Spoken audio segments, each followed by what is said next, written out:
Worldbox just randomly had an update this morning, and I'm going to show you everything that's new. So I'm going to split this video into 3 different parts.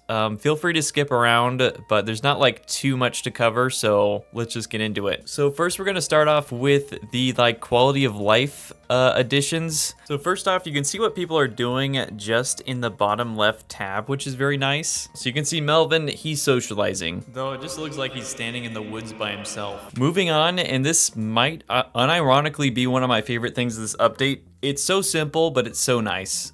There's this tab now, which is the species icons tab. And if you just enable that, you can easily see like every creature that's on the map. So you can see like there's a bear down there, there's a penguin, there's a bunch of ostriches running around. I don't know, it's just nice. I mean, yeah, look, there's a bear attack happening literally right now. Anyways, yeah, that leads into the next thing, which is the ability to see past rulers. And you can also see past names of like empires and things, which is pretty cool. Again, very small thing, but very nice. Next thing is the ability to see your search history. No, but you, there's now kind of a back option over here, so you can go back and see what you were viewing before, which is nice. You can see that I was looking at an egg just a second ago, and that's a cool thing to be able to do. Last thing with quality of life is the ability to see all selected units.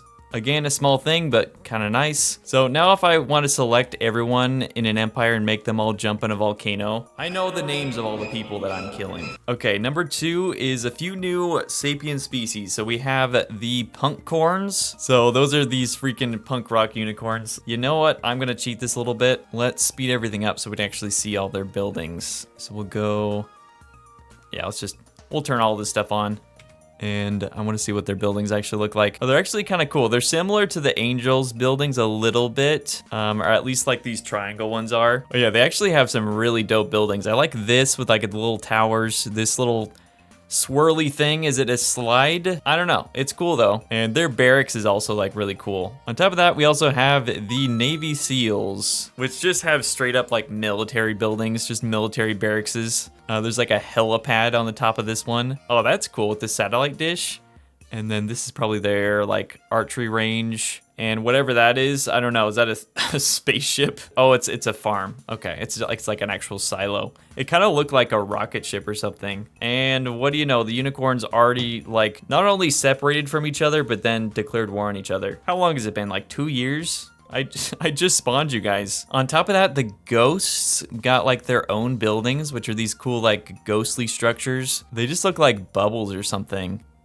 I want to see what all of them look like. Ooh, that's cool. Whatever that is. And then the third and final addition is the new types of layers. So you now have kind of options with every layer type, doesn't matter what it is. You can see like the kingdom layer is the same as it usually is. You can just see the borders of every kingdom, but you can also switch to just the units of each kingdom. So you can see like kind of how everyone's spread out. And you can do that with every single tab now. So you can see like where the population is of every town. Then for the clans, you can kind of see what like cities they occupy and where they are. And then I don't think we have any religions on this map yet, but you can see, you know, what specific units have that religion, or you can see like what kingdoms have certain religions. Same thing with cultures. You can see like the leading culture of every kingdom, where the units are, etc. You can do that with anything. With the family layer, same thing. Subspecies, same thing. So it's a nice little addition. I don't know like how much I'm actually gonna use it, but it is nice to have that option to actually just be able to see where everyone is, as opposed to just kind of the general thing. I feel like mostly it's gonna be useful. Am I talking really fast? Does it seem like I'm talking fast? Okay, I'm gonna slow down. I don't know. Maybe I'm just excited, but I feel like I'm talking like way quicker than I usually do. But I feel like the part that I'm most excited about is like the cultures and religions, because let's be honest, like this layer, when you have tons of kingdoms, is so hard to see. Like you just have cultures like going everywhere. You have little squares of cultures just mashing together, and it's so hard to click on them or keep track of them. So it is nice to just be able to be like, okay, this culture is part of this kingdom, and this is part of this kingdom, and this is part of this kingdom. It makes things a lot easier. Also, added thing that I maybe should have mentioned in quality of life, I'm not sure, but there's also the ability to switch between map names and just the regular, what are they called, banners for each Kingdom. And then last and final thing is the addition of the Army layer. This is a whole new tab where you can actually see the locations of every single army. Then you get like pretty much all the statistics you get with any other category. So you can see kind of the captain of the army. This man, Glazapo, is the leader of the Unicorn Army. And then you get all these stats. You can see like how many people are unhappy in the army, which apparently everyone in this military is happy.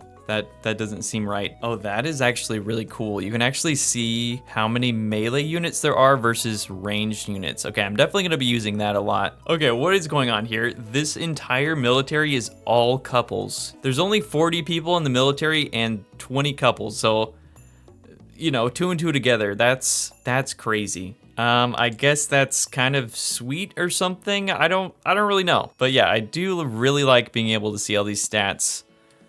We can actually kind of see like how different squads are actually faring and kind of keep track of them.